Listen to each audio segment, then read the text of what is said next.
Time to get into our what? Our Album review. And this week's album review comes from Mr. Adam Amine Daniel. We've got a great one, folks. We've got a new project, and he's bringing the pain. This is Limbo, with great production, great sounds, great features, just all around, man. This young man has grown, and normally we would let this shit rock out right now, but I want to stop that shit. I'm not gonna stop it from rocking out. We're gonna keep it low like we got it, because YouTube be on the bullshit, and we really want y'all to get these album reviews in the way that we're trying to deliver them, so we don't have to jump through fucking hoops and shit. But I like to kick this off by saying I wasn't the biggest fan of that 1.5 that he did, but I really like this fucking album. I really do. At roughly 45 minutes, I think he hits the sweet spot. 14 tracks on this. He's got features from all over, from goddamn J.I.D. and Charlie Wilson to fucking Young Thug and Summer Walker. We got Vince Staples on him. Shout out to that Dreamville Sessions. And some new people I've never heard of, like Injury Reserve, a slow tie. It's a couple of people I never heard of. Production from T- all throughout this shit. You can hear that shit. Posca is in here. Boy Wonder's on the production. So you've got a very good plethora and a very diverse artist base that has gotten together and woven this piece of art that I think is one of his best. How do you all feel about this Limbo from Amine? So when you recommended the album initially, I know he had did 1.5 last year, and then of course I got familiar with him with his hit single Caroline. And I think that single to me is a gift and a curse, because that's not really him At all. Like it's almost like can he pull a Cole? Can he come out with the workout and then end up getting to his bag where he's 2014? Yeah. Whereas this dude, I feel like he's gonna always be compared when you go to him, right? If you've downloaded the Caroline song, you've gotten his last two projects. There's nothing on there that sounds like that. It's not that up tempo. It's not that fast. It's not that catchy. It's not that out. He's a lot more, to me, not deep, but he has more layers than just that song. But I actually did enjoy the album a lot, looking through it. And again, I agree with you. I liked the features. I thought the features were spot on in a sense that it was very diverse. It kind of he was able to go in different places on this album, and I appreciate that. As much as I appreciate someone being in the same pocket, especially if I like that pocket, I also appreciate someone being able to bounce around and give me different vibes throughout the album. And he gives me that when you're dealing with J.I.D. and Charlie Wilson. He gives me some with Young Thug, and I like that song Injury Reserve, or the song with Summer Walker. Riri's a good track. So I really like it. I do think if he isn't already J. Cole, he should be on Dreamville. I feel like he has a very Dreamville-esque feel to him. If he's not on Dreamville, he should be on Dreamville. He's a perfect fit within that camp. And I think he may need to align himself with a crew like a Dreamville or a TDE, which he's less likely to fit into, so that he can be more out front push, because I do believe like he's going to be look back at his career the way it's going as a very slept on artist, because I don't think he's reaching the masses. So you may need a Cole cosign. You may need someone to give you that cosign who has the ears of the young people, has respect of the elders, who can say, hey, listen to this dude. Yeah. And I think that's important. Layla, what you think of it? Well, I've been a huge fan of Amine since he first dropped Caroline. Definitely shows his youth in that video. Dude's only 25, and for him to have, that as a single and it being so hot, like Tut said, that is a blessing and a curse. But then he blesses us with 1.5, which is his halfway mark with his mixtape. And if I'm not mistaken, I feel like we all reviewed that album as pretty good or very well, versus it being a poor album. The thing that I like about him and what I was anticipating for Limbo was to hear if he had any growth. I mean, it is a short period of time, but some artists are able to showcase that within their different projects. And I feel like Limbo is kind of representative of, I'm in limbo on what is my style. Like, I'm gonna kind of play with everything and just figure myself out as an artist. And I think a lot of us sometimes as a fan can take that for granted, and we don't like it. We want them to stick to a sound that we like. But for Amine, it's very refreshing. I definitely appreciated how on some of these tracks he mimicked other people's flows. Like, he pulled a Cardi, right? So like on Woodline, he kind of sounded like who was the dude that Nipsey brought out? The Box, what's his name? Roddy Ricch. He kind of sounded like him a little bit. There were times when he kind of sounded like Big Sean to me. He kind of had J. Cole vibes on a couple of other tracks, like Compensating. So I feel like he's just showcasing and showing us that he can do it all. And I appreciate that from an artist standpoint. As far as the track listing goes, I'll get more into it when I give the final rating. But I feel like there were some arrangement issues somewhere along the line. I will say that the production for Limbo was pretty good. I love the fact that he started out with Burden. I wasn't expecting that, actually, for that to be a refreshing number one track to dive into, but he just immediately went in hard on his verse, and I was like, oh, this is going to be a different kind of album. All right, I should listen. And then to see that he had Charlie Wilson and JID for Roots, which he did tease a couple of months ago, I was obviously thrilled with that. That's probably actually my favorite song on the record, along with My Reality, which, if I'm not mistaken, you're enjoying that as well. But I love the people that he had on here, people that I'm discovering and people that I love. And I didn't realize that Charlie Wilson, I don't know if he has a tie to Amine, because he's been on a lot of tracks with his first album and his mixtape. So I just thought that was interesting. And I personally would like to see him like in Pressure in My Palms. That's also one of my favorite tracks.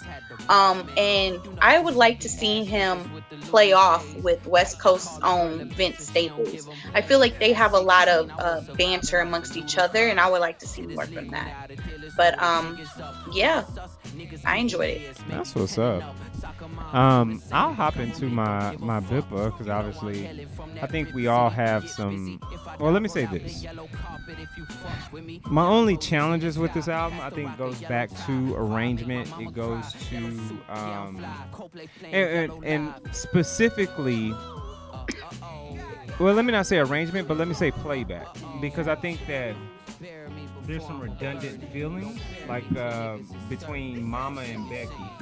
Right? I didn't feel the need for those songs to be next to each other. If not, one of those could be gone completely. Whereas I enjoyed Fetus, and obviously my favorite track on this album is the one we opened with, which is My Reality. It's just something about the production, something about what Manish and Boy Wonder did and Jaheim Sweet did together. It just feels right. I loved the conversation about Kobe. And I think the placement of that was perfect, simply because, and it just gives you a different perspective of how Kobe affected the youth. And I never even thought about that at 40, whereas, like, as you mentioned, Layla, this guy's 25, and for Kobe's death to make him want to grow up a little bit more, like, that meant something. Kobe meant something to this guy, right? So it was very introspective, and I appreciate that from an artist. Like, open the fucking doors and let me see who you really are, right? Pressure in My Palms, I enjoy, and I'm not necessarily the biggest Vince Staples fan. However, I can appreciate him more and more because I enjoy his energy, right? And now I think that was something. I don't like his production choices per se, but I enjoy him as an artist and the energy he brings to tracks. With that being said, I do want to get into my Bippa, because I want to leave time for you all to kind of talk about your challenges and pitfalls and give your ratings. So for those that don't know Bippa, we got to talk about bars, impact, production, playback ability, and arrangement. Bars. I like this artist. He can rap. Yeah, he's cool. Like, I'm like, okay, kid, you got a little something. I'm with that. I think he's becoming more impactful as he's getting older. Each album I like a little bit more. 1.5, not so much. I think I like the one previous to that a little bit more. However, this album, like, I can listen to it pretty much the whole thing all the way through, which takes us to the production. We talked about T- earlier. Boy Wonder's over this. He's got the right people in the right positions, and these are producers that have been working with some of the best. You know, T- is infamously known for that Middle Child track with J. Cole a couple years ago in 2018. 2018. What was that, 2019? 2019? There it is. And of course, you know, T- has worked with every fucking body. He did Rich as Fuck with 2 Chainz. He worked with Drake on a whole bunch of shit. So when you start to surround yourself with great producers who know how to create and craft music, I think you end up with a project like this. And I think this is why this project sonically feels the way it does, which leads to playback ability. I can let it rock and rip. Every now and then I'm like, I don't need that. But for the most part, it can rock and rip. Last thing comes to arrangement. I don't actually have a problem with the, as Tut would say, ebbs and flows of this fucking album. I think it's arranged well, albeit there's a little fat in here. Sometimes we like the fat because it has a little salt in it, right? I like my steaks marble. Right? Give me the ribeye. Fuck the lean shit. You can keep the little medallion joints. I don't need it. Give me a little fat. So in this case, trim it just a little bit, but overall, I still think it's a good project. Excuse me. Fuck my voice up now. May need a little steak in my life. 14 tracks. I like to give this an 11 out of 14. Nice. Layla, what about you? Well, I'll keep it short. He definitely had some producers that were great. I mean, T- is one of them. Boy Ida, I don't know if I'm saying his name right. And they have all worked with Drake, so I don't know if his formula was to get like Drake-like songs and like come out on the scene like that. But I'm happy that it didn't feel Drake-ish at all with some of the tracks that he did have on there produced by them. What I really enjoyed is that he was just being himself. And you could definitely see his growth in the topics that he's talking about. I like that he's still playful, but he also has this serious tone. And I like the fact that he does have bars. Like, he's not bar-tastic throughout all the songs, but he got some things where you're like, what the hell? Okay. And you go back, go to Rap Genius, do whatever you got to do. And I'm like, I like rappers that can make me, want to do that. Now, are all the tracks on here, going to be on my playlist? Obviously not. But there are a few of them that I really do appreciate. And the rest of them, I just feel like, they belong on the album. As far as arrangement goes, there were a few tracks that I wish weren't in the middle. They were kind of spread out a little bit more. And as far as the track listing goes, he had 14 tracks. I feel like that was good. I like to see his growth. I like the production. I love that he changed up his flows. I like that he had various topics from his mama to, Becky, for example, like talking about being a black kid, dating a white girl in Portland and that experience. And I was like, that's a different take on it because not a lot of rappers are actually gonna rap about that. So I feel like this was a solid album for me. If I had to rate this from 1 to 10, I would give this album a 7.5. That's what's up. What about you, Tut? So I will definitely keep mine short and sweet. I liked some tracks on her. I really liked, like you said, I like the Kobe Jones. I do like Burned, the first one or whatever. Roots was dope. Compensating was fire. Pressure My Palms I liked. Easy, Riri was dope. It's 14 tracks. I did think you probably could have shaved off 2 of them. Give me about maybe sub 40 minutes, which probably would have been better. I think that's, again, sometimes less is more. I think 12 tracks is your sweet spot, guys. Just don't go over that. I know it was one skit on here, but I think 12, 11 would have done you right. For me, we go by Mike's word here. He ain't get no rights. We go by Mike's here. It's a For me, this is a 3.5 mic album. This is a solid 3.5 mic album. Maybe with some more listens, it could get up to slight 4, but it's a solid 3.5 mic album. So I'm impressed. I like to hear what he has going forward. I do agree with G. I do think he has bars. He's not overly lyrical, but he's lyrical enough. But you can see his growth from when he started to where he is now, which I really like. So that shows me his next couple of projects will probably expand. And again, like you said, I do love the production. And I think, I'm telling you, if you're asking me, get with Dreamville. I think you should get with a Cole, get with this young man. I think he can. I see him doing a lot of good things with a Cole type of cosign. I think that could really elevate him and put him into the masses, in my opinion. Perhaps Revenge of the Dreamers 4.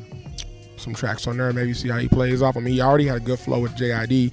I think he'd be great with Earth Gang. I feel like them would have a good that tone, that tempo, that timbre would be dope. But you know, yeah. But that's what it is, guys. That's our album review. Amine Limbo.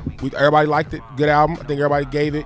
Well, I gave it 3.5 mics. Layla gave it 7 out of 5, 7.5 out of 10, and G gave it 11.14, which is pretty dope. But Layla, where can people find you at? You can definitely find me at Layla_E1 on all things social media, and you can follow the squad at Boom Bap Official on all things social media. G, where they find you at? Google me, baby. Go ahead, baby. At G Hawkins. That's G Hawkins with a Z. And yo, I'm DJ_King_Tut. That's Instagram. Yo, you follow me, I will follow back. Just don't be weird with it. Yo, but like we say anytime, we say at this time, every show, rap minus lies equals hip hop, and that's that boom bap. Bah. Peace.